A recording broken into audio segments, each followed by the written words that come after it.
বন্ধুরা, আশা করি তোমরা সবাই ভালো আছো। তোমার চ্যানেলে তোমাদের সবাইকে স্বাগতম। আজ একটা বিষয় নিয়ে আলোচনা করব, সম্পূর্ণ শিক্ষণীয় বিষয় এবং তোমরা যাতে ভালো নম্বর পাও সেই বিষয়। সেটা হচ্ছে বাংলার একটা বিষয়। কারণ বাংলাতে একটা প্রশ্ন আমাদের রয়েছে, যেটা হচ্ছে সংলাপ এবং প্রতিবেদন। তো অনেক ছাত্রছাত্রী এই বিষয়টা জিজ্ঞাসা করো যে স্যার, সংলাপ লিখবো নাকি প্রতিবেদন লিখবো, কোনটা কি লিখবো, বা এবছরের জন্য কি কি ইম্পর্টেন্ট বিষয়গুলো রয়েছে সেটাও অবশ্যই তোমাদের সামনে বলে দেবো এবং আশা করছি তার মধ্যেই তোমরা পাবে। এবং ইতিমধ্যে টেস্ট পরীক্ষা শেষ হয়ে গেছে, তো স্বাভাবিকভাবে তোমরা বুঝতেই পেরেছো যে কিভাবে কি প্রশ্ন আমাদের আসতে চলেছে। এবং ইতিমধ্যে তোমাদের সামনে সাজেশনগুলোও শেয়ার করেছি, সেগুলো যদি ভালো করে প্র্যাকটিস করো তাহলে কিন্তু আর কোনো রকম কোনো সমস্যা থাকে না। এবার আসি মূল আলোচনায়, যে প্রতিবেদন এবং সংলাপ দুটো দুরকম বিষয়। প্রতিবেদন মানে যেটাকে আমরা সহজ কথায় বলি ইংরেজিতে রিপোর্ট রাইটিং, আমরা ছোটোবেলা থেকে বিভিন্ন ক্লাসে করে এসেছি রিপোর্ট রাইটিং। কিন্তু সংলাপ রচনাটা কিন্তু অ্যাকচুয়ালি আমরা সেভাবে প্র্যাকটিস করিনি এর আগে, মাধ্যমিকের আগে। সংলাপ বলতে অ্যাকচুয়ালি যেটা বোঝায় সেটা হচ্ছে কনভারসেশন, অর্থাৎ দুই বন্ধুর মধ্যে কনভারসেশন হতে পারে, একজন শিক্ষক এবং ছাত্রের মধ্যে কনভারসেশন হতে পারে, মানে দুজনের মধ্যে আলাপচারিতা। এবার তোমাদের আগে আমি বলে রাখি যে একটা আলাপচারিতার মধ্যে কি কি বিষয়। দেখো, যেহেতু একটা দুটো কথা আমাদের মনে রাখতে হবে, দুটো বিষয় আমি প্রথমে বলবো, বিষয়টা বুঝিয়ে দেব, তারপরে কোনটা লিখবে সেটাও তোমাদের সামনে বলে দেবো। সংলাপ কি? ধরো সাপোজ তোমার পরীক্ষাতে প্রশ্ন আসলো যে বর্তমানে মোবাইল ব্যবহার করতে করতে ড্রাইভিং করা বা সাইকেল চালানো এবং ক্রমাগত অ্যাক্সিডেন্টের প্রবণতাটা বাড়ছে এই কারণে, বা মোবাইলের কারণে ক্রমাগত অ্যাক্সিডেন্ট বাড়ছে, এই নিয়ে দুই বন্ধুর মধ্যে সংলাপ রচনা করো। এবার দেখো, আমরা যখন সংলাপটা লেখা শুরু করি তখন অনেক রকম কথা মনে হয় যে এটা বলি, এটা বলি, এটা বলি, এটা বলি, কিন্তু না। অ্যাকচুয়ালি সংলাপ লেখার সময় আমাদের কিছু কিছু বিষয় লক্ষ্য রাখতে হয়। কী লক্ষ্য রাখতে হয়? সেই যে বিষয়টি আমার প্রশ্নে দিয়েছে, এই বিষয়টির মূল আলোচ্য বিষয়টা কি হতে চলেছে। অর্থাৎ কি, আমার প্রশ্নে কি চেয়েছে? আমার প্রশ্নে কি চেয়েছে যে মোবাইলের এফেক্ট, ব্যাড এফেক্টটা কিন্তু রয়েছে। তার মানে কি, বর্তমানে মোবাইল ব্যবহার করতে করতে ড্রাইভিং করাটা মূল বিষয় আমার এই প্রশ্নের। তাহলে তার ফলে কি কি ক্ষতিকারক বিষয়গুলো ঘটছে সেটা বলতে হবে, এবং সেই জায়গা থেকে বেরিয়ে আসার জন্য কি কি করতে হবে সেটাও আমাকে বলতে হবে, তাই তো?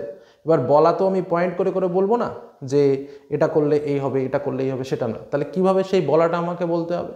সেই বলাটা আমাকে বলতে হবে দুজনের কথোপকথনের মধ্যে দিয়ে, দুজনের কথা বলার মধ্যে দিয়ে আমার কিন্তু সেই বিষয়টাকে তুলে ধরতে হবে। এটাই হলো মূল কাজ। বোঝা গেল কি বললাম? তাহলে আমরা দুজন এমনভাবে কথাটা বলবো যে কথা বলতে বলতে আমি তার মধ্যেই যে প্রশ্ন রয়েছে সেই প্রশ্নের উত্তরটাকে কিন্তু তুলে ধরবো। তাহলেই কিন্তু তোমার সংলাপ পারফেক্ট। আশা করি বিষয়টা বোঝাতে পারলাম। এবার তুমি বললে, হ্যাঁ ভাই কেমন আছিস? আমি ভালো আছি। তুই কেমন আছিস? হ্যাঁ আমি ভালো আছি। তোর বাড়ির লোক কেমন আছে? আমি ভালো আছি। এরকমভাবে আগডুম বাগডুম গল্প করতে করতে তুমি মূল থিমের ভেতরেই প্রবেশ করলে না। সে তুমি 3 পৃষ্ঠা লিখলেও কিন্তু 2 মার্কও পাবে না। কিন্তু তুমি 4টে বা 5টা কথা লেখো, তাহলেও কিন্তু তুমি ফুল মার্কস পাবে। কিন্তু কিভাবে লিখতে হবে? যেটা আমি তোমাকে বললাম, তথ্য তুলে ধরো।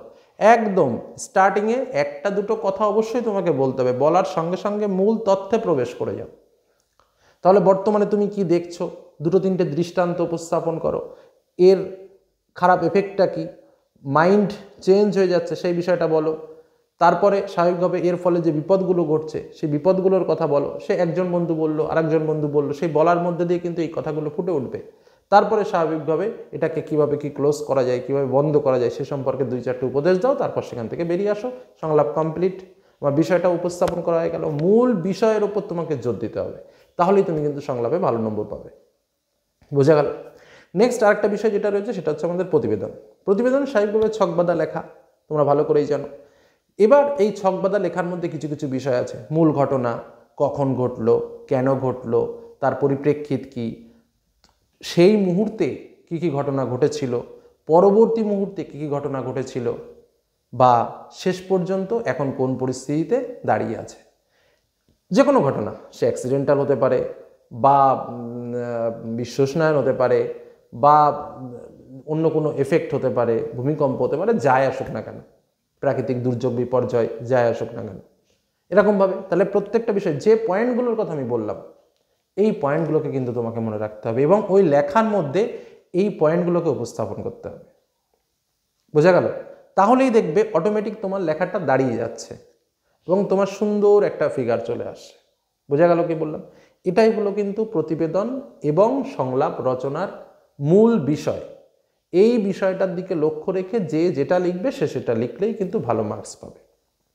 এবার প্রশ্ন হচ্ছে যে স্যার কোনটা লিখব? আমি বলবো যার যেটা ভালো লাগে প্রথমে তাকে সেটাই লিখতে বলবো। এখানে তুমি আমার বা তোমার অন্য কারো বক্তব্য শোনো না। এই দুটো বিষয়ের মধ্যে তোমার যেটাকে কমফোর্টেবল মনে হবে তুমি সেটা লিখবে, 1 নম্বর কথা। 2 নম্বর কথা কি? দেখো, একটা সংলাপ আসবে, একটা প্রতিবেদন আসবে, আমরা সাজেশন দিয়ে দিচ্ছি, ইম্পর্টেন্ট বিষয় বলে দিচ্ছি, সমস্ত কিছু ঠিক আছে, কিন্তু তার উপরেও একটা বিষয় আছে যে এমন একটা বিষয় পরীক্ষাতে চলে এলো যেটা হয়তো টোটালি একটা আনকমন বিষয়, আমি জীবনে পড়িওনি, জীবনে শুনিওনি, বা তার সম্পর্কে কোনো তথ্যই আমার জানা নেই, আমি কি লিখবো বুঝতে পারছি না, প্রতিবেদনে দিল বা সংলাপে দিল। সাপোজ বলল যে চন্দ্রযান-3 সাফল্য নিয়ে একটি প্রতিবেদন রচনা করো, আমাকে প্রশ্নটা দিল, খুব ভালো, আমরা সবাই জানি চন্দ্রযান-3 সফল হয়েছিল, আমরা খুবই আনন্দিত, গর্বিত, কিন্তু পরীক্ষার হলে তুমি ভুলে গেছো কবে সফল হয়েছিল, তার যে অন্যান্য যে পয়েন্টগুলো রয়েছে সেই সামগ্রিক যে পয়েন্টগুলো তুমি ভুলে গেছো, অন্যান্য যে পয়েন্টগুলো ছিল তথ্যভিত্তিক যে পয়েন্টগুলো সেগুলো তোমার মেমোরিতে নেই। তুমি বলো তো তখন তুমি যদি চন্দ্রযান-3 প্রতিবেদনটা লেখো সেটা কি স্ট্যান্ডার্ড হবে? কখনো স্ট্যান্ডার্ড হবে না। বা এই বিষয়টাকে ঘুরিয়ে বললো চন্দ্রযান-3তে ভারতীয়রা গর্ব অর্জন করেছে, সেই নিয়ে 2 বন্ধুর মধ্যে সংলাপ রচনা করো, দিয়ে দিল। এক্ষেত্রেও কিন্তু তোমাকে ওই তথ্যগুলো দিতে হবে যে চন্দ্রযান কি, তার সফলতার যে আনন্দ, সেই আনন্দটা আমরা কেন করছি, সেখান থেকে আমরা কি কি পাবো, এর সাফল্যের পেছনে কারা রয়েছে, কিছু কিছু তথ্য তো তোমাকে ইনপুট করতেই হবে, তাই তো? তাহলে বিষয়টা কি দাঁড়ালো? বিষয়টা কিন্তু এটাই দাঁড়ালো যে যদি তথ্যভিত্তিক প্রশ্ন আসে পরীক্ষাতে, তাহলে যদি তথ্য জানা না থাকে, কথাটা খুব ভালো করে বুঝে নাও কিন্তু, যদি তথ্য জানা না থাকে তাহলে সেটাকে অ্যাভয়েড করবে। অর্থাৎ আমি প্রতিবেদন লিখব কি সংলাপ লিখব, মেন্টালি একটা সেটিং আমার ঠিক আছে যে আমি সংলাপ লিখব বা আমি প্রতিবেদন লিখব, সেটা যদি দুটোই ইজি হয়। কিন্তু তথ্যভিত্তিক যদি কোনো প্রশ্ন আসে, যদি তথ্য জানা না থাকে তাহলে সেটাকে অ্যাভয়েড করে অন্যটা লেখা ভালো, সে প্রতিবেদনই হোক বা সংলাপই হোক। এইটাই হলো আমার মুখ্য আলোচনার বিষয়। নম্বর কোনটাতে বেশি পাওয়া যায়? দেখো, প্রতিবেদন লিখলেও ভালো মার্কস পাওয়া যায়, সংলাপ লিখলেও ভালো মার্কস পাওয়া যায়। যদি কেউ বলে যে প্রতিবেদন লিখলে ভালো মার্কস পাওয়া যায় না, ভুল কথা। যে পয়েন্টগুলো আমি বললাম সেই পয়েন্টগুলো তুলে ধরে প্রতিবেদন লেখো, অবশ্যই নম্বর পাবে। আর সংলাপ ঠিক যেভাবে লিখতে বললাম তথ্যভিত্তিকভাবে লেখো, অবশ্যই ভালো নম্বর পাবে, কোনো রকম কোনো সমস্যা নেই। কিন্তু কোনটা লিখবে, কখন লিখবে না, সেটা তোমাদের আজকে শেয়ার করলাম। আশা করি প্রত্যেকটা কথা তোমরা বুঝতে পেরেছো এবং সিদ্ধান্ত তোমাকেই নিতে হবে তোমার কোনটা ভালো লাগে। আমি এখান থেকে বলে দিলাম যে সংলাপ লেখো, বেশি নম্বর পাবে, পাওয়া কথা, দুটোতেই বেশি নম্বর পাওয়া যায়, দুটোতেই ভালো নম্বর পাওয়া যায়, এটা মনে রেখো। আর সাজেশন এর আগে আমি তোমাদের দিয়ে দিয়েছি, সেগুলো তোমরা একটু দেখে নিও, যে ইম্পর্টেন্ট বিষয়গুলো রয়েছে সেগুলো একটু প্র্যাকটিস করে নিও। আশা করি কোনো রকম কোনো সমস্যা হবে না। ভিডিও ডেসক্রিপশন বক্সে আমি লিঙ্ক দিয়ে দেবো, সেখান থেকেও তোমরা দেখে নিতে পারো ইম্পর্টেন্ট সাজেশন। তো আজকের মতো এখানে শেষ করছি। ভালো থেকো, সুস্থ থেকো, সাবধানে থেকো। ধন্যবাদ।